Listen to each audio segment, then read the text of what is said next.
Olá, tudo bem? Você vai assistir agora uma de nossas ministrações. Antes, queria pedir a você, dá um like nesse vídeo, se inscreve no nosso canal, ative as notificações e assim você fica por dentro de tudo que acontece aqui na Sião. Que Jesus te abençoe, bom vídeo para você. De novo, eu gostaria que você se colocasse em pé um instantinho e fosse localizando aqui a referência que está na tela, por favor. Mateus 28.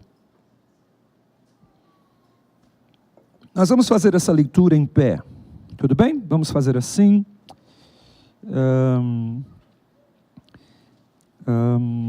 Você que está aí com backup, já...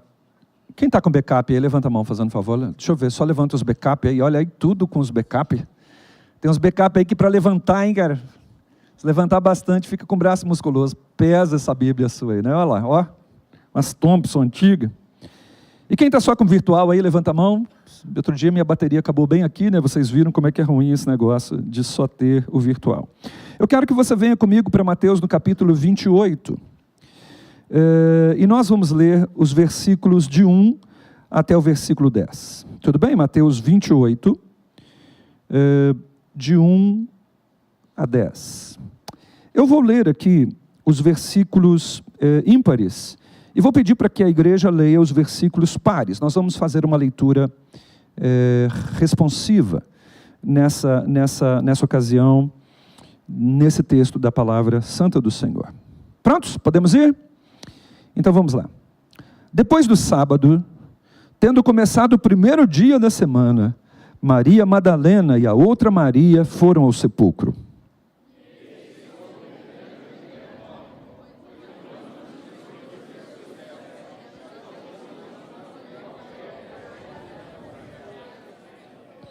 Você pode adorar a Deus só um instantinho aí, esse texto é tão poderoso, não é?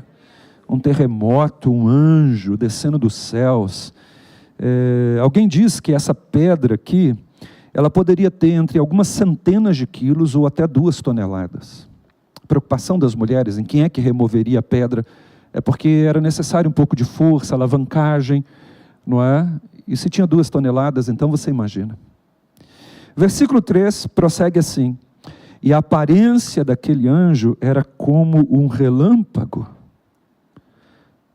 Isso é muito poderoso, não é? Só para lembrar que a palavra de Deus diz que os anjos do Senhor, ou o anjo do Senhor, acampa-se ao redor daqueles que temem o Senhor, para livrá-los. Tem alguém que teme ao Senhor aqui? Eu não sei se a aparência do anjo que caminha com você, ou dos anjos que estão sobre nós aqui nesse lugar, guardando-nos das investidas malignas, é uma aparência como essa aqui, mas o fato é que tem anjo voando nesse lugar, e a gente agradece a Deus muito por isso. Versículo 3, né? A sua aparência era como de um relâmpago, e as suas vestes eram brancas como a neve. Versículo 4.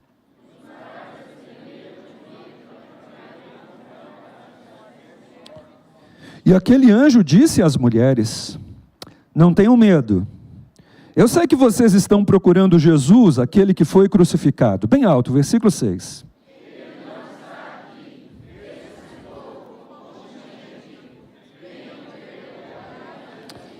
Dê um aleluia gostoso aí nessa hora. É muito importante nós participarmos, né, do texto bíblico e nos envolvermos com ele. Vão depressa e digam aos discípulos dele: Jesus ressuscitou dentre os mortos e está indo adiante de vocês para a Galileia. Lá vocês encontrarão com ele. É como eu disse a vocês.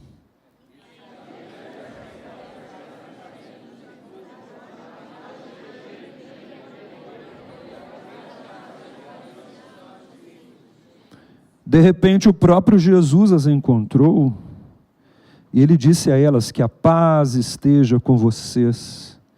Elas então se aproximaram e, lançando-lhe aos pés, o abraçaram e o adoraram.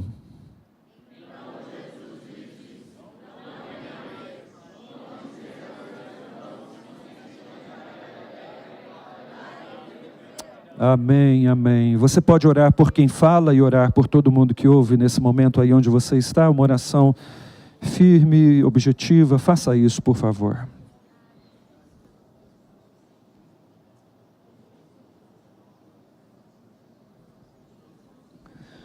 Nós invocamos, Pai, o nome daquele que foi morto, mas que está vivo para todo sempre. É em nome dele que nós nos reunimos aqui. Jesus, nós adoramos o seu nome e glorificamos o Senhor, porque o Senhor está bem aqui, bem agora. E muito obrigado, Deus, porque o Senhor pode nesse momento manifestar a sua presença a essa mulher, a esse homem que ora comigo, e continuar aquecendo os nossos corações. Nós oramos, Deus, diante de Ti nesse momento, e agora pedimos, Espírito Santo, que a Tua palavra atinja os nossos corações, que a Tua palavra que tem o poder de mudar as circunstâncias, mude a nossa visão, amplie a nossa visão, confronte os nossos pecados, fortaleça as nossas vidas, nos impulsione. Ó Deus, que a Tua palavra cumpra o propósito para o qual o Senhor enviou nesta noite. Nós agradecemos porque é sempre assim. E oramos, Deus, em nome de Jesus. Amém. Amém. Pode se assentar, muito obrigado. Gabriel, pode dar um pouquinho de retorno só a mais para mim aqui? Muito obrigado.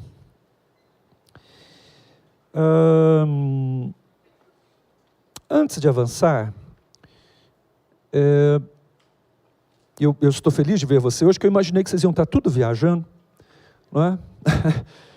Alguns viajaram e voltaram, são bem-vindos, não é? Mas um montão de gente ia estar viajando, e eu achei que vocês também iam estar. Então, feliz de ver você hoje, e louvo a Deus pela sua vida, né? E eu estou falando disso porque agora nos próximos dias nós estaremos começando um novo horário de culto aqui em Sião.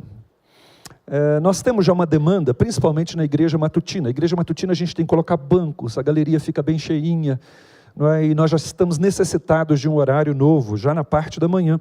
E já há algum tempo a gente tem observado isso e pensado nisso, e nos próximos, talvez aí, dias, nós devemos já anunciar um pouco melhor isso, e vamos lançar uma pesquisa, inclusive, porque estamos precisando de gente para ajudar a servir.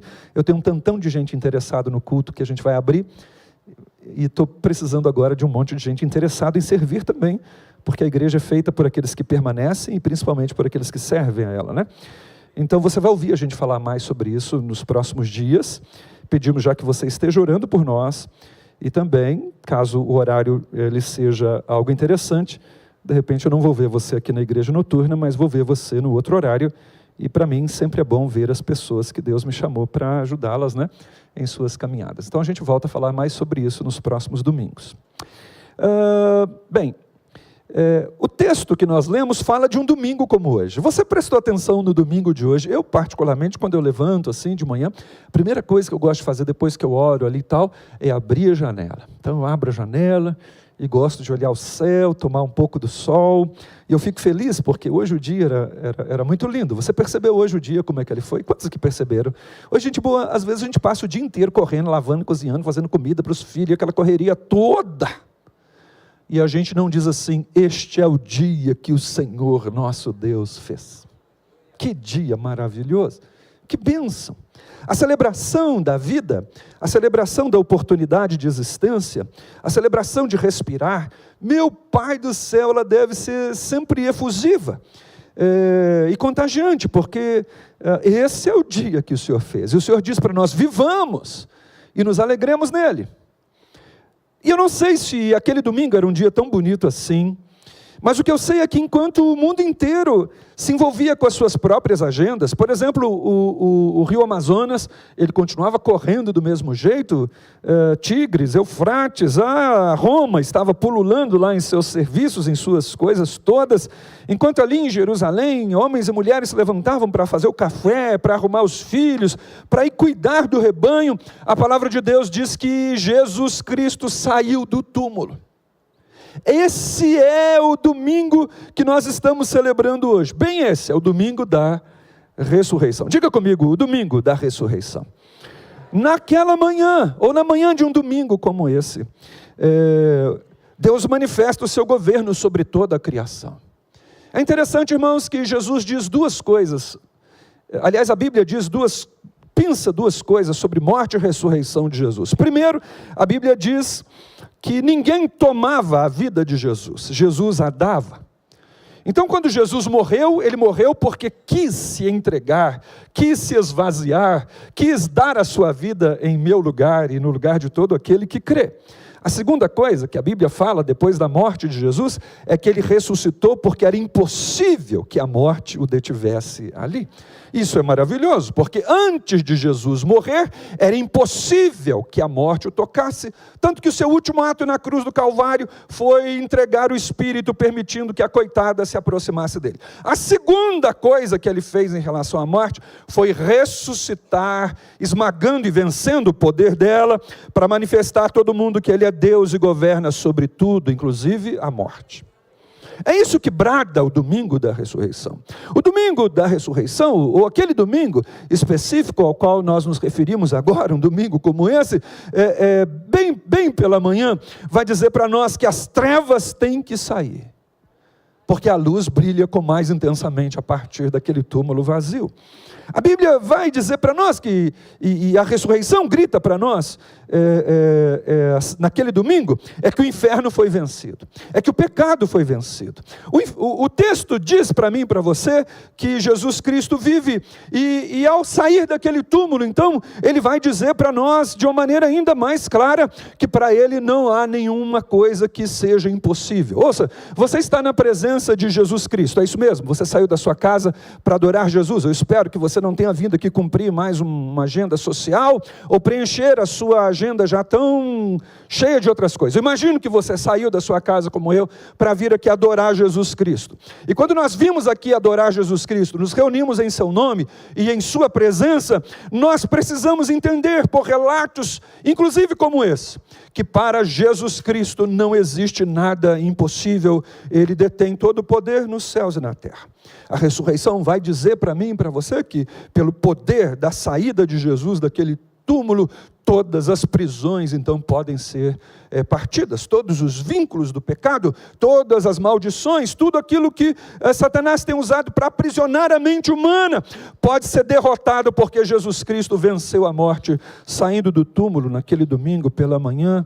E ao pensarmos nisso, então, nós podemos nos voltar para as Escrituras, e as Escrituras dizem o seguinte: a Ele a glória, a honra, o louvor, a sabedoria, a soberania, os reinos, os poderes e as riquezas das nações, tudo pertence ao Cordeiro que foi morto, mas que vive para todo sempre.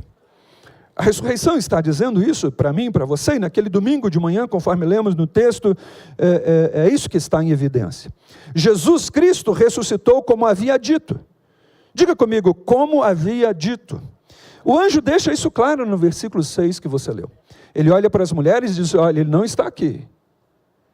Ele ressuscitou, como havia dito. Jesus havia passado o tempo do seu ministério com aqueles homens e com as mulheres e com as pessoas que o ouviam, e ele estava anunciando que um dia ele enfrentaria a morte. Um dia ele seria morto, crucificado, mas que um dia ele se levantaria dentre os mortos. Era essa a expressão de Jesus Cristo e um dos seus ensinamentos. Então agora, quando o anjo olha para as mulheres, ele diz o seguinte: ele ressuscitou como havia dito.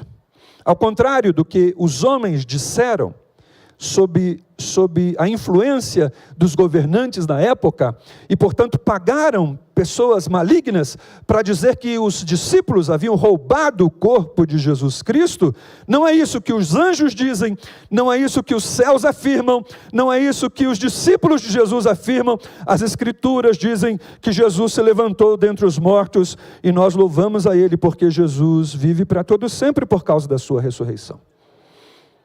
Uma vez ressuscitado, ele vai dar provas disso para os seus discípulos.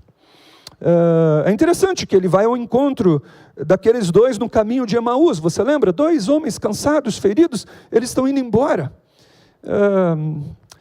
Feridos talvez por causa da caminhada e por tantos anos de crença, e sem ver o reino de Deus instalado como eles imaginavam que ia ser. Pelo contrário, o Messias que eles haviam adorado havia morrido.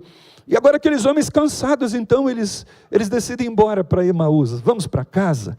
E é tão interessante isso.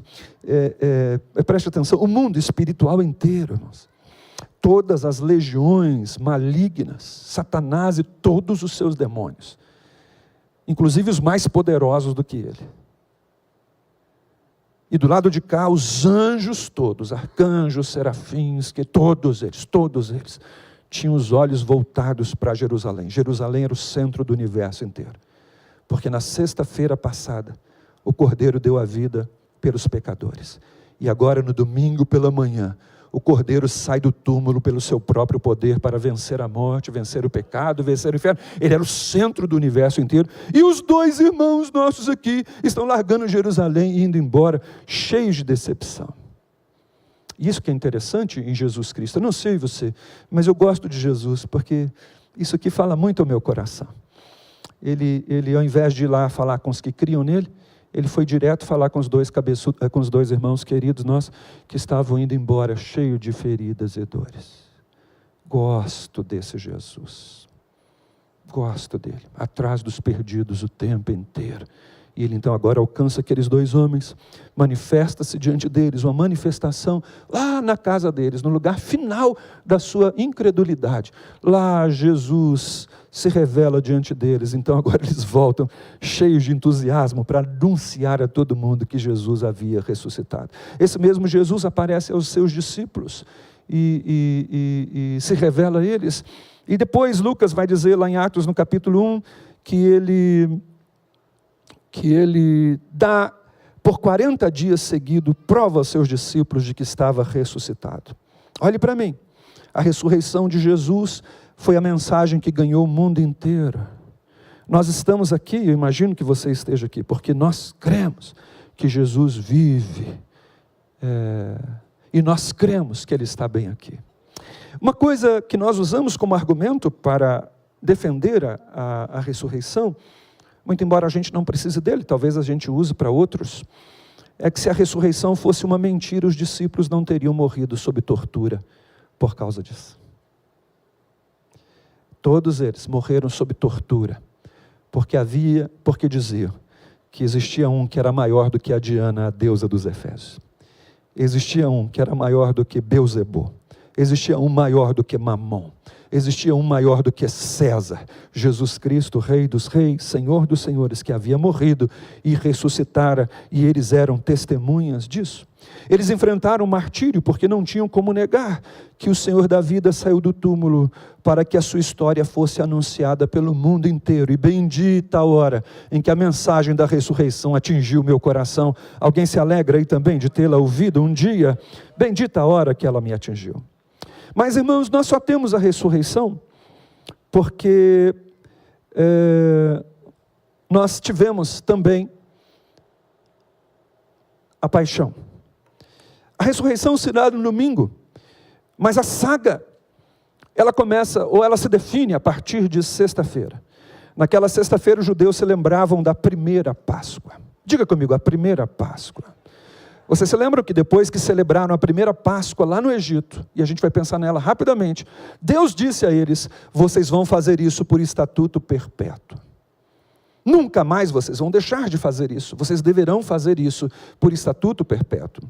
Eu preciso lembrar uma coisa para você, a título de parênteses nessa hora, é que nós falamos de Páscoa hoje porque um dia os judeus a celebraram enquanto eram cativos no Egito.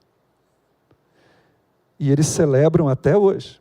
A Páscoa judaica esse ano começou no fim da tarde do dia 3 de abril e se estende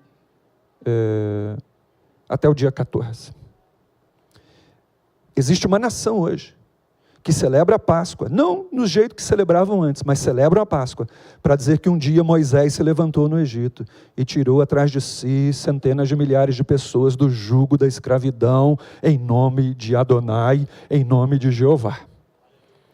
É uma evidência física e viva dos fatos que a Bíblia menciona. É por isso que, por causa desse povo, essa ideia de Páscoa chegou até nós.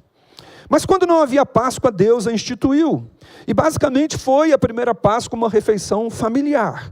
As pessoas então entraram em casa e elas comeram a carne de um cordeiro, e junto com pães sem fermentos e ervas amargas, tudo tinha uma simbologia especial. E aquelas pessoas então, homens, mulheres, crianças, idosos, reúnem-se ao redor da mesa e comem aquela refeição. Eles deveriam comer aquela refeição prontos, vestidos e sob uma condição muito poderosa. Alguém no fim da tarde deveria pegar o sangue daquele cordeiro que eles iriam comer, depositar numa vasilha e pegar daquela vasilha e passar nas ombreiras, nos batentes das portas de cada casa. Era assim que eles deveriam fazer. Essa era a Páscoa do Senhor, está escrito lá em Êxodo, no capítulo 12. É interessante pensar que cada ato realizado por aquela nação escravizada naquela noite foi um ato de fé. Diga comigo, um ato de fé. Deus havia dito que eles seriam libertados da escravidão naquela noite. Deus havia dito que o anjo da morte iria passar pelo Egito naquela noite. E ceifaria a vida dos primogênitos, seja no palácio, seja nas casas chiques, seja nas casas pobres. O primogênito seria ceifado como uma última praga, um sinal de juízo sobre toda aquela nação que se arvorara contra o Senhor. E havia uma palavra também dizendo que quando o anjo identificasse numa casa o sinal do sangue, ele estaria terminantemente proibido de entrar naquele lugar, porque havia a marca do sangue do Cordeiro. Eles celebraram pela fé. Eu fico imaginando a emoção e o pulsar do coração do pai ou da mãe quando fizeram o ato de obediência que deveriam fazer. Um pouco de sangue, será que essa quantidade é suficiente? Não é? Vamos passar aqui. E agora eles estão todos lá dentro de casa e já comeram, estão acordados. Imagino que só a criança dormiu naquela noite. E os adultos agora pescando aqui e ali, possivelmente pensando, será que já passou? Será que vai passar ainda? A única certeza que eles tinham é que Deus havia dito. E pela fé, eles haviam obedecido. Essa era a única garantia. O sangue foi aspergido ali na porta. Vamos ficar aqui dentro e ver o que Deus vai fazer. Louvado seja Deus, o anjo da morte passou. Israel foi liberto no outro dia. Eles celebram isso até hoje. Naquela sexta-feira, quando Jesus morreu, ele bradou por volta das 15 horas, está feito. E a partir desse horário, o cordeiro foi imolado lá no pátio do templo. O cordeiro da Páscoa. Hoje aqui então, nesse domingo da ressurreição, nós somos lembrados que a relação com Deus é pela fé. Diga comigo, é pela fé. Eu quero pensar em 3 coisas com você a esse respeito. Pode ler na tela para mim, por favor? Cremos. O termo Páscoa significa passagem. Jesus é a nossa passagem. 1 Coríntios capítulo 5, versículo 7, diz exatamente isso. Jesus é a nossa Páscoa. Jesus é o Cordeiro que foi morto por nós. Jesus é a nossa passagem. Ouça-me, por favor. A caminhada com Deus e o relacionamento com Deus é pela fé. Nós cremos que Jesus é a nossa passagem. Passagem do império das trevas, onde nós éramos escravos de Satanás, para o reino do amor de Deus, onde agora nós somos filhos do Deus vivo. É pela fé. A relação com Deus é pela fé. Aquilo que nós recebemos de Deus é pela fé. A palavra de Deus diz que Jesus é a nossa Páscoa, a nossa passagem. Então agora nós passamos de inimigos de Deus e fomos reconciliados com Deus, porque Jesus é a nossa paz. Então agora de inimigo eu sou agora amigo de Deus. Romanos capítulo 5 diz assim: justificados, pois, pela fé, ou aceitos por Deus como justos pela fé, nós temos paz com Deus. E o paz com Deus aqui não é estar de boa, está tudo tranquilo, não. O paz aqui é ausência de inimizade, ausência de conflito. Jesus em sua carne tornou os inimigos de Deus em amigos de Deus. Temos amigos de Deus aqui nessa noite. Eu acho que é algo importante para a gente pensar nisso. Jesus é a nossa passagem, portanto, da perdição para a salvação. Eu não sei você, mas eu me lembro quando Jesus me achou perdido na minha religião, perdido nas minhas questões, e Jesus Cristo me achou, porque a palavra de Deus diz que Ele veio buscar e salvar os perdidos. Então nós cremos que Jesus é a nossa passagem de um estado ruim para um estado bom na presença de Deus. Há uma outra questão sobre a Páscoa, por favor dê um clique aí, porque travou aqui em cima. Nós cremos que... não, é o anterior. Nós cremos que há poder no sangue. Você pode dizer isso, por favor? Nós cremos que há poder no sangue de Jesus. Você percebe? Os judeus foram desafiados a acreditar que uma porção de sangue de um animal que eles iam acabar de comer, aspergido ou passado nas ombreiras das suas portas, era garantia suficiente contra o anjo da morte. Louvado seja Deus. Hoje eu e você somos chamados, juntamente com o mundo todo, chamados para crer no poder que há no sangue de Jesus Cristo. Aliás, o escritor aos Hebreus diz isso. Ele, comparando o sangue de carneiros e bois, ele diz o seguinte: quanto mais o sangue de Jesus Cristo. Quanto mais o sangue de Jesus Cristo. Então nós somos chamados a crer que somos protegidos da ira de Deus por causa do sangue de Jesus Cristo. Um dos atributos do Deus que nós servimos, e nós vamos começar a falar sobre isso agora no nosso encontro matutino, um dos atributos de Deus é a sua ira. Um Deus que se ira contra o pecado, um Deus que não toma o culpado por inocente, mas de jeito nenhum. Um Deus que adverte a todo mundo que Ele fez um sacrifício tão grande de entregar o seu Filho, para que qualquer um que acreditasse em seu Filho não perecesse, mas recebesse a vida eterna pelos simples atos de crer na oferenda que Deus fez, no presente que Deus fez, e anuncia que quem não crer nesse sacrifício vai enfrentar então agora o seu juízo. É um Deus muito sério.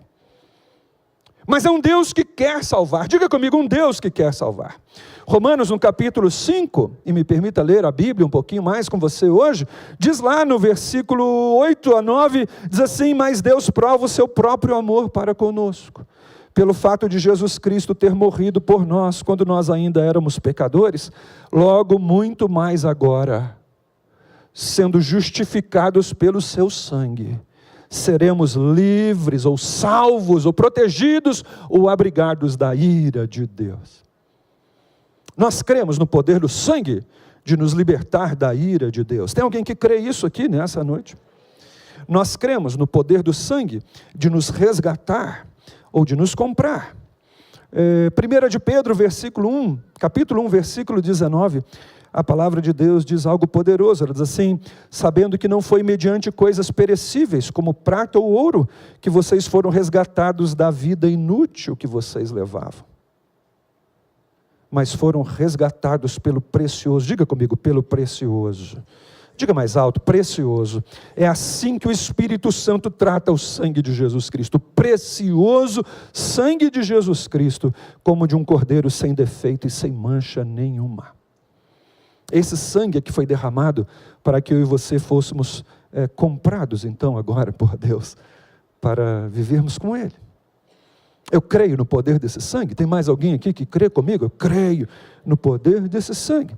É por isso que os anjos e os seres celestiais cantam uma canção nova descrita lá em Apocalipse, no capítulo 5, e um dos versos dessa canção é esse: digno és de pegar o livro e de quebrar os selos, porque foste morto, e com teu sangue compraste para Deus homens que procedem de toda a tribo, raça, povo, língua e nação, e para o nosso Deus os constituíste reis e sacerdotes, e eles reinarão sobre a terra contigo. Essa é a grande maravilha do texto. Tem alguém que tem essa esperança de reinar com o Senhor para sempre, pelo fato de que foi comprado pelo sangue? Tem alguém aqui que tem essa certeza, essa convicção? Irmãos, nós temos essa convicção, é isso que a palavra de Deus nos diz.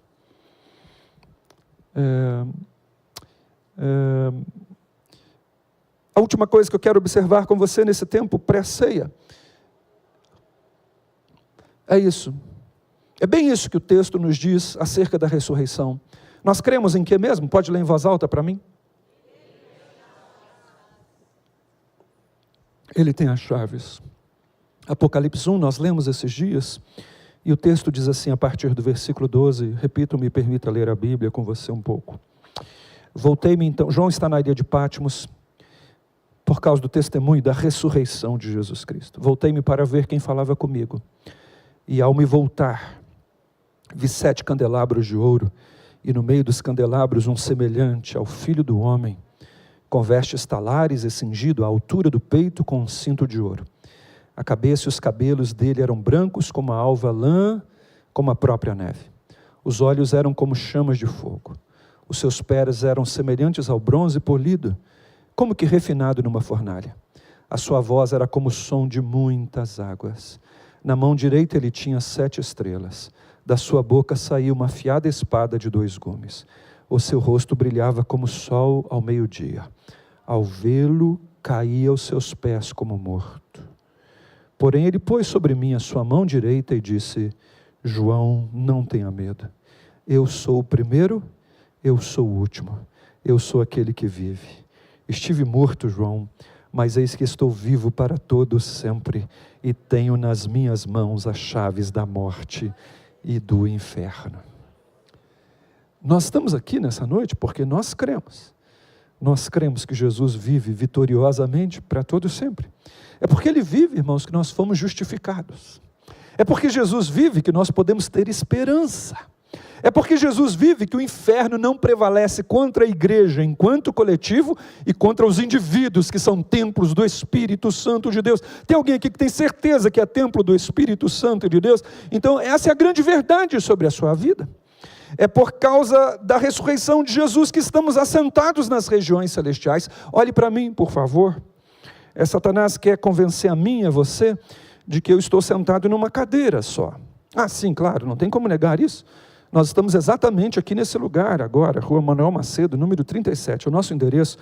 Não, nós não estamos flutuando pelo espaço, nós estamos aqui. Nós estamos aqui com as nossas enfermidades, nós estamos aqui com as nossas lutas, nós estamos aqui com as nossas questões em casa, com as nossas questões de trabalho, com a meta para bater essa semana, meu Deus, aquela prova de álgebra. Eu não aguento mais estudar para isso. E lá vamos nós atrás do doutorado da vida, e pronto, é isso, nós estamos exatamente aqui nesse tempo da nossa existência. Só que não, irmãos. Só que não. A palavra de Deus diz que o crente é aquele que nasceu de novo. A sua posição espiritual é assentado com o próprio Jesus nas regiões celestiais. Essa é aquela parte que o crente feliz dá um glória a Deus, aleluia, né?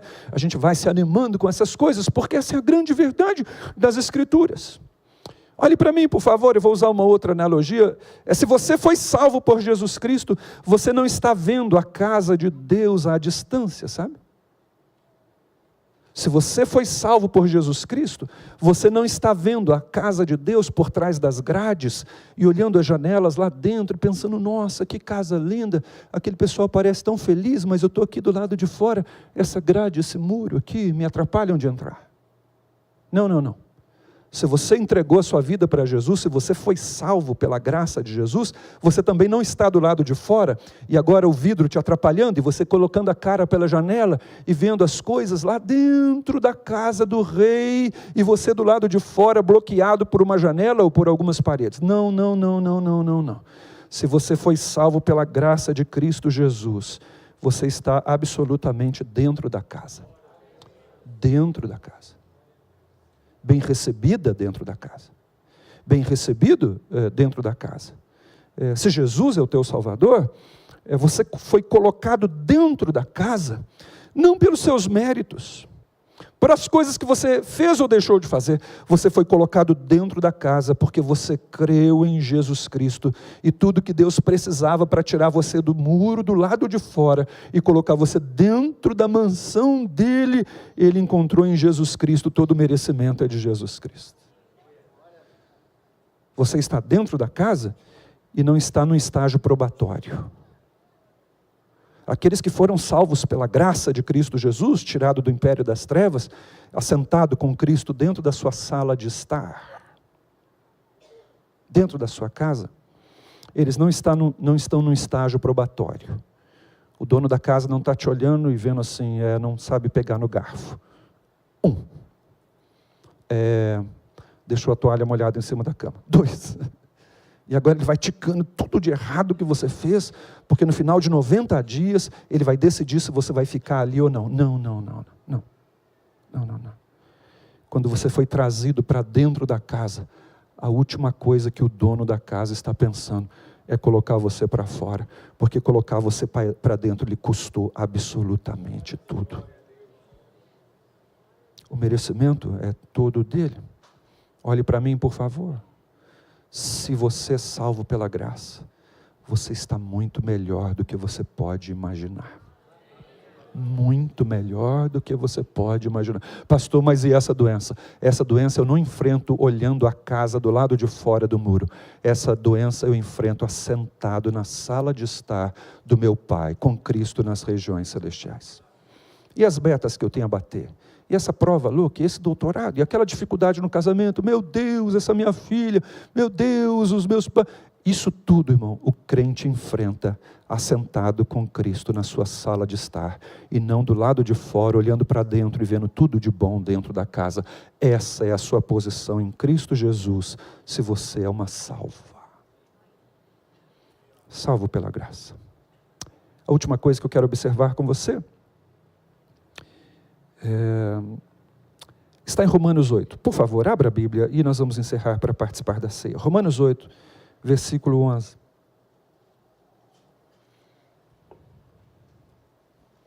Esse Jesus que detém as chaves, é dito sobre ele, ou sobre os seus seguidores, o seguinte: se em vocês habita o Espírito daquele que ressuscitou Jesus dentre os mortos. Ô Jesus, nós bendizemos o Senhor nessa hora, nós cremos que o Senhor se levantou dentre os mortos.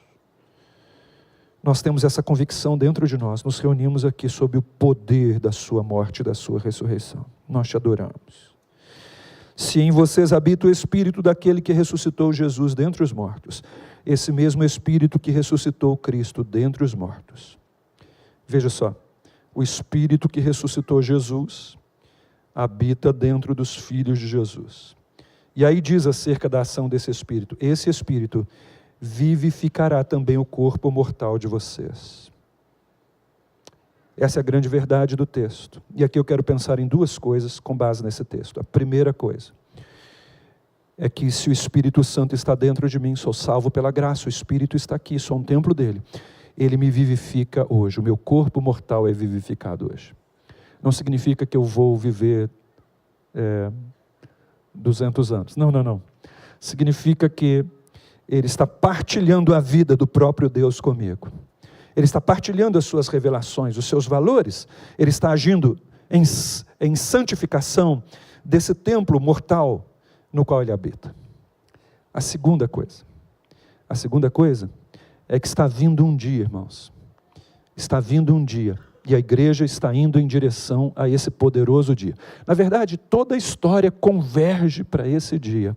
E a Bíblia diz o seguinte: nesse dia, ao soar da trombeta, aqueles que morreram em Cristo ressuscitarão primeiro.